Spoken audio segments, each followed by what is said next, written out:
El polvo del desierto no podía apagar el eco del milagro, ni el miedo que se había instalado en el corazón de Nazaret. No era la luz de una estrella, sino la de una llama interna, salvaje y sin control.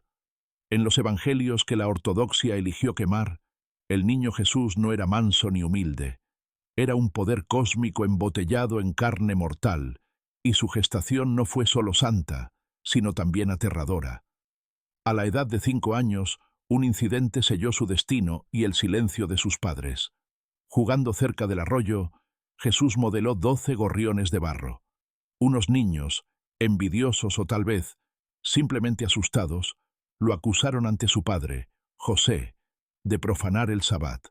José, un hombre paciente, se acercó para reprenderlo. Pero el niño, sin inmutarse, alzó la palma de su pequeña mano.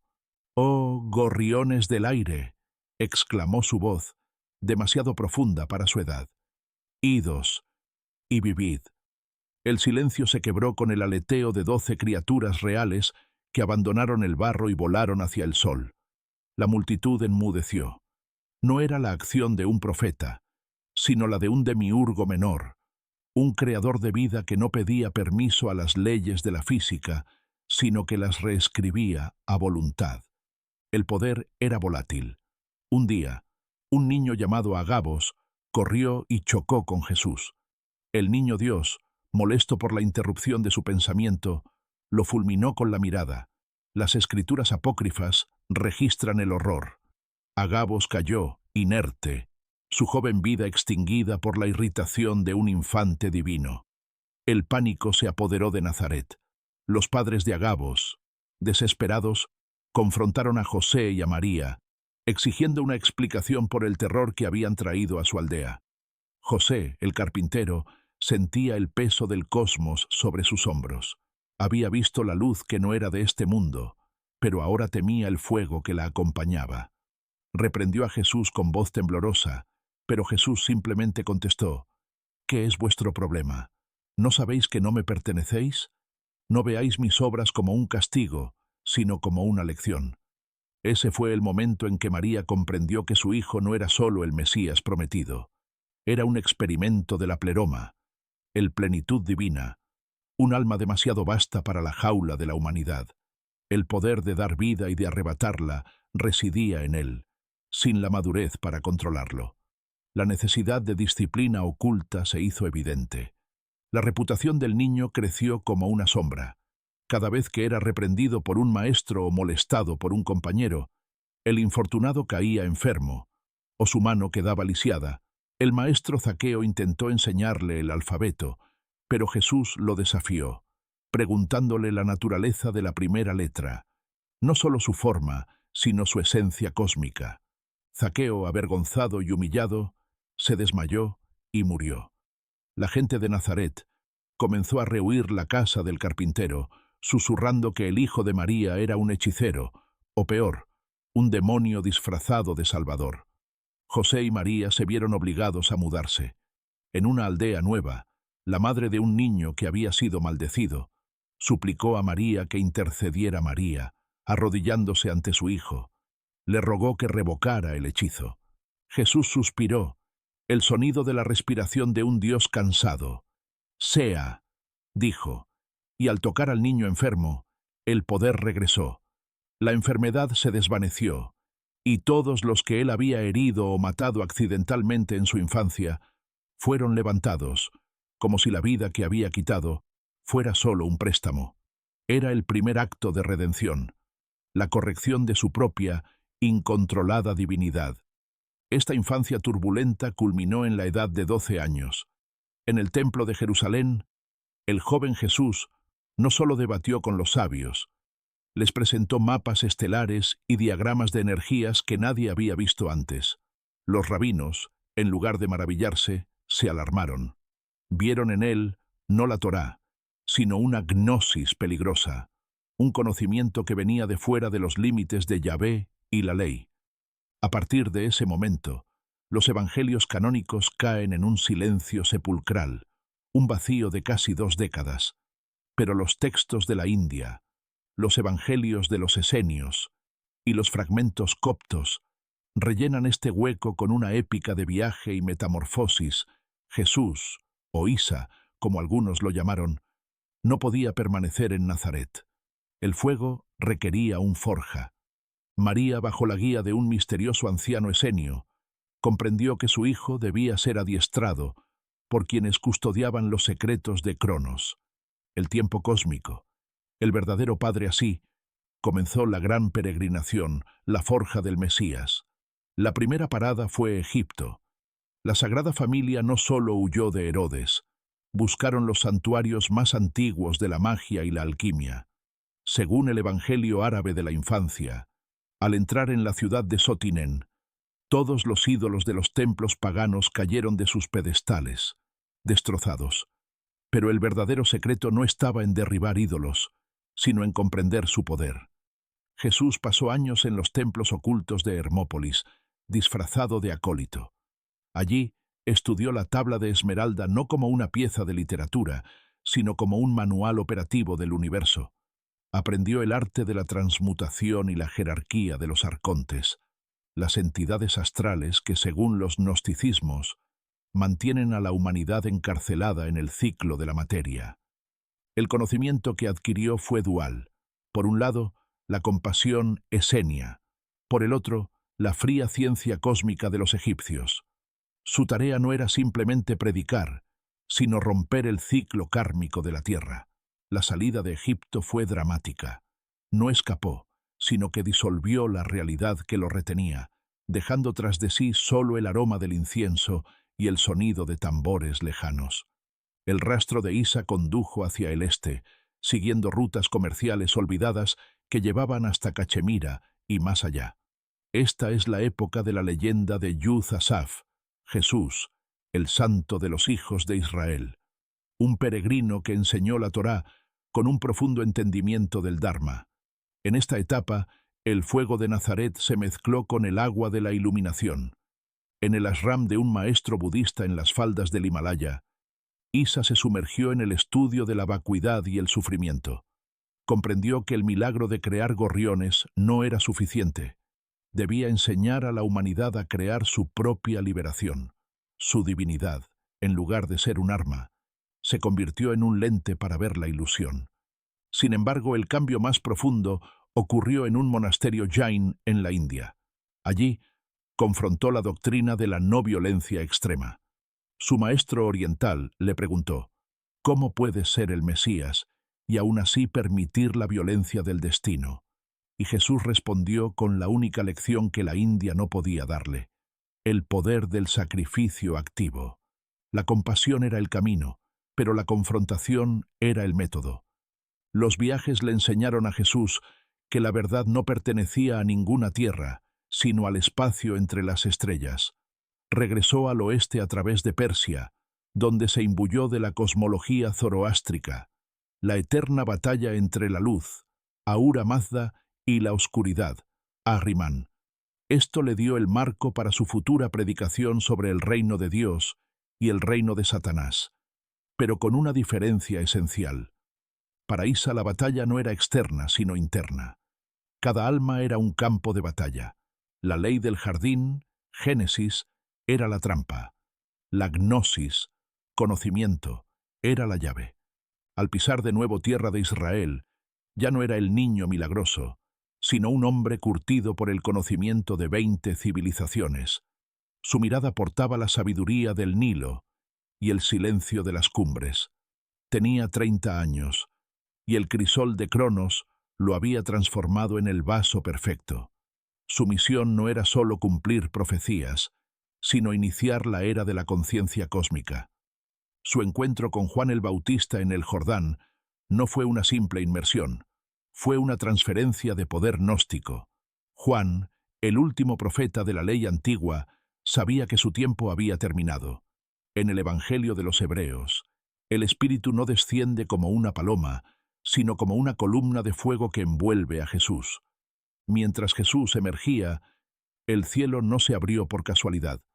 Fue una rasgadura intencional en el velo de la realidad tejida por el demiurgo, la deidad inferior y ciega que, según los gnósticos, gobierna este mundo material. El mensaje del bautismo era claro. La pleroma, la plenitud divina, había encontrado un portal para comunicarse directamente con la humanidad, eludiendo a los arcontes de la materia. Este evento fue la investidura. El hombre Jesús de Nazaret se fusionó con el Cristo cósmico, el Logos, el Hijo de Cronos, la emanación de la luz eterna. Su carne era ahora el puente entre la prisión material y el reino ilimitado. El retiro de Jesús al desierto no fue una tentación simple, fue una confrontación a nivel astral contra el principal arconte, al que la tradición llamó Satanás. Esta entidad no le ofreció reinos terrenales, sino el control total sobre la mente de la humanidad, el poder de la ilusión total. Conviértete en mi profeta, siseó la sombra. Predica la moral, pero no la verdad. Ofrece la fe ciega, pero no el conocimiento. Así, los mantendrás felices en su jaula. Jesús rechazó no solo la oferta, sino el marco de la trampa. Su victoria no fue solo moral, sino ontológica. Al citar la ley, demostró que incluso el arconte estaba sujeto a un orden superior, uno que él había aprendido en la India y en Egipto. Esta batalla lo dejó con la capacidad de ver la verdadera forma de las enfermedades, prisiones energéticas impuestas por las fuerzas del demiurgo. La aparición de María Magdalena se revela como el punto de inflexión en la enseñanza oculta de Jesús. Los evangelios canónicos la presentan como una seguidora, los textos gnósticos como su consorte espiritual y sucesora apostólica. Ella era el receptáculo de la gnosis más peligrosa, la que los demás discípulos, demasiado anclados en la ley mosaica, no podían comprender. El Evangelio de María detalla cómo Jesús le enseñó el camino para disolver las fuerzas de la mente, el deseo y la ignorancia, las tres fuerzas del aprisionamiento. Mientras los hombres discutían sobre quién se sentaría a la diestra, Magdalena aprendía la alquimia del alma, cómo transformar el barro de la carne en el oro de la llama inextinguible.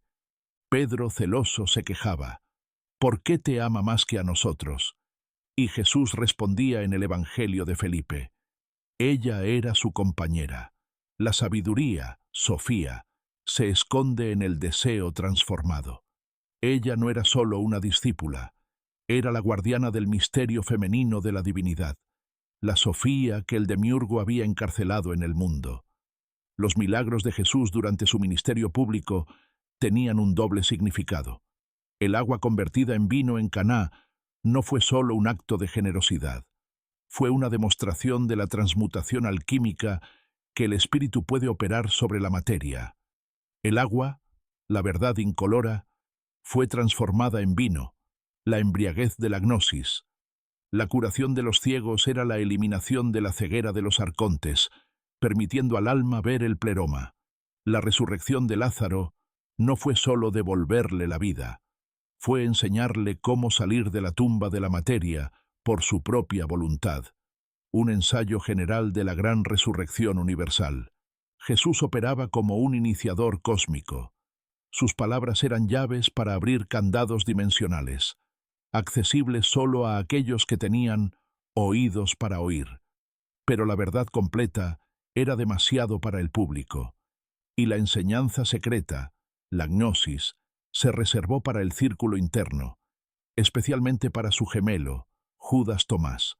Judas Tomás, conocido en Siria como Didimos, Judas Tomás, Tomás el gemelo, no era solo un apóstol, era, según el Evangelio de Tomás, el doble místico de Jesús. Compartían la misma forma física, de ahí, gemelo, pero Tomás era el guardián de la tradición oral, la gnosis pura. A él le confió Jesús los 114 logia, dichos secretos, que formaron el Evangelio de Tomás, una colección de enseñanzas sin narrativa, solo pura sabiduría. Aquel que encuentre el significado de estas palabras no gustará la muerte. Es el prefacio. El mensaje era de autodescubrimiento radical, la chispa divina dentro. Jesús sabía que su sacrificio físico era inevitable, pero que su enseñanza real debía sobrevivir a través de un canal que no estuviera contaminado por la política del templo. Tomás era el archivista del Verbo silencioso. Mientras Pedro se ocupaba de la iglesia de la tierra, Tomás se preparaba para llevar la iglesia de la luz a Oriente. La última cena, según los textos apócrifos, fue una noche de revelaciones escalofriantes. Jesús no solo predijo su traición, sino que reveló la necesidad cósmica de su captura. Judas Iscariote no fue solo un traidor, sino un agente del destino, un eslabón necesario para la gran transmutación. El Evangelio de Judas invierte la narrativa. Jesús le pide a Judas que lo entregue. ¿Sacrificarás al hombre que me cubre para que yo pueda liberarme? Preguntó Jesús. El hombre que me cubre era la envoltura material, el cuerpo físico. Judas no traicionó por 30 piezas de plata, sino por una responsabilidad astral. Sabía que al entregar el cuerpo, liberaría al Cristo cósmico. Su beso fue el sello de un pacto doloroso y un acto de amor supremo, aunque incomprendido por la historia. Judas fue el único apóstol que tuvo la fuerza para sacrificar su propia alma en el velo de la ignominia, para servir a un propósito mayor. El jardín de Getsemaní se convirtió en un campo de batalla dimensional. Los textos, como los Hechos de Juan, describen a Jesús no como un hombre sudando sangre, sino como una entidad cambiante. Para algunos, parecía un hombre joven, para otros, un anciano, y para otros, un ser de luz pura. Esto desconcertó a los soldados y a Judas. La hora de su arresto no fue de debilidad. Cuando los soldados de Pilatos lo rodearon, Jesús podría haberlos desintegrado, como lo hizo en su infancia con el maestro Zaqueo. En cambio, eligió un acto de inmolación controlada, una voluntad inquebrantable de someterse al ritual del demiurgo para, irónicamente, destrozar su poder desde dentro. Mientras era golpeado y humillado, su mente, nutrida por los años de silencio en Oriente, se centró en la separación metódica de su espíritu del cuerpo. Él estaba creando una plantilla para la ascensión de toda la humanidad. El juicio ante Pilatos, en el Evangelio de Nicodemo, se complica con sucesos sobrenaturales. Los estandartes romanos, al ser llevados ante Jesús, se inclinaron ante él, rehusándose a permanecer erguidos. La esposa de Pilatos no tuvo un simple sueño. Fue poseída por una entidad de la pleroma que le advirtió sobre la culpa de este justo. Pilatos, un hombre que entendía el poder político, sintió el poder de Cronos. Entendió que no estaba juzgando a un sedicioso, sino a un rey de otra dimensión. Su lavado de manos no fue solo un acto simbólico, sino un intento desesperado de purificar su karma de una acción que sabía que rompería el tiempo. En los momentos de la flagelación, el segundo tratado del Gran Set describe a Jesús riendo. Él no estaba en el cuerpo que era azotado.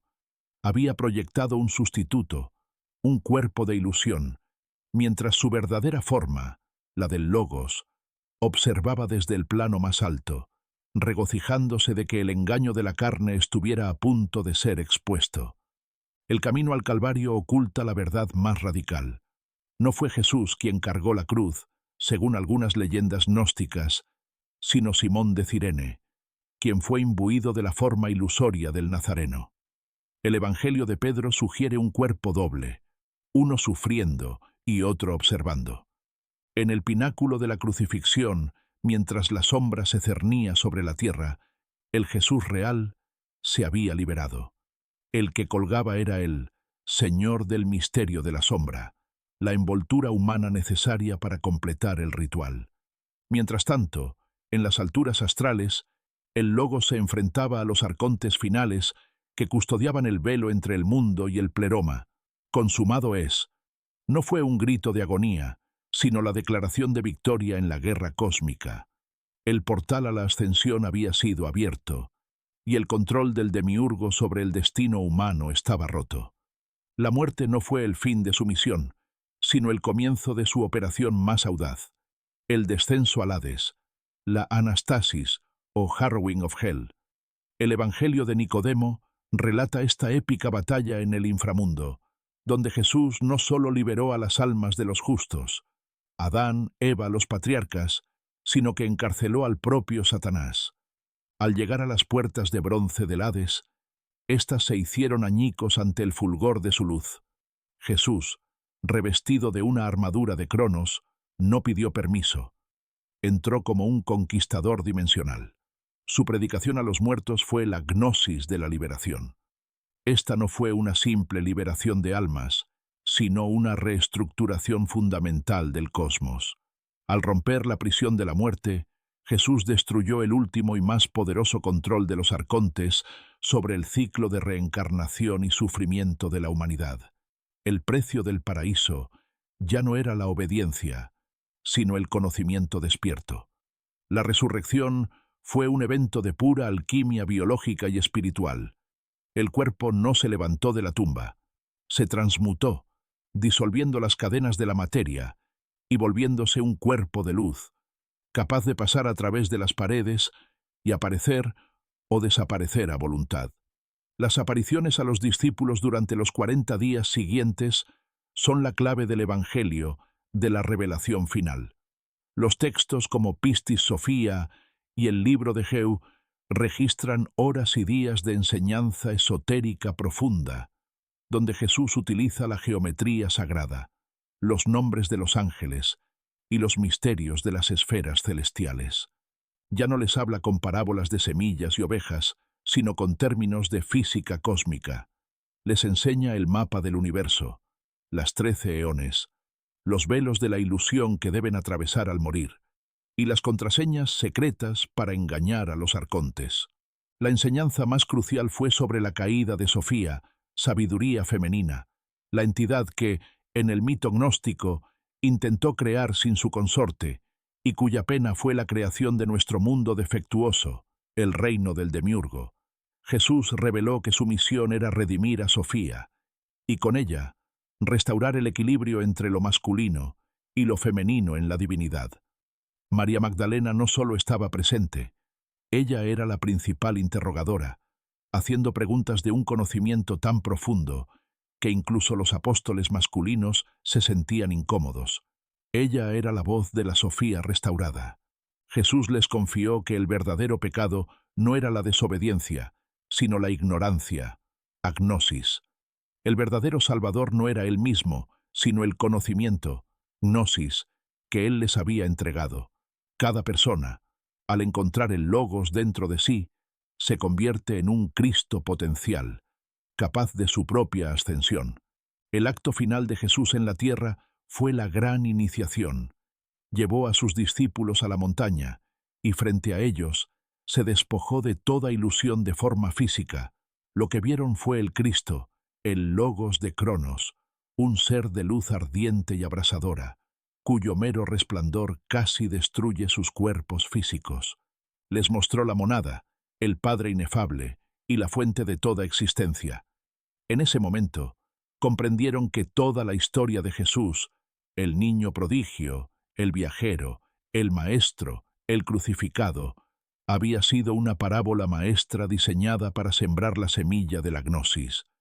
La historia de la Iglesia, los sacramentos, la fe ciega, todo era solo el caparazón. El núcleo era la luz interior, el fragmento de Cronos que residía en la médula de cada alma humana. El tiempo no se detenía, se expandía. El mandato final de Jesús no fue «Id y bautizad», sino «Buscad el misterio de la luz en el abismo». Él no les dejó una religión, sino una ciencia de la liberación. El Mesías se había ido, pero el Cristo, el conocimiento, permanecía en ellos. Según la tradición de Tomás, Jesús no murió realmente en Palestina. Después de su resurrección, se reunió con Tomás y viajó a Cachemira, donde vivió hasta una edad avanzada, enseñando y sanando con el nombre de Yud Asaf, dejando un rastro de santuarios que aún hoy son venerados. La verdadera vida secreta de Jesús es que nunca quiso ser un Dios para ser adorado, sino un guía para ser imitado. Su pasión fue un mapa, su resurrección, una promesa, y la gnosis, la revelación épica de que la única tumba que debe ser abierta es la de la ignorancia. El ciclo de Cronos continúa, esperando que la humanidad despierte al verdadero evangelio prohibido. Si te gustó este video, suscríbete y dale like para poder continuar subiendo grandes historias.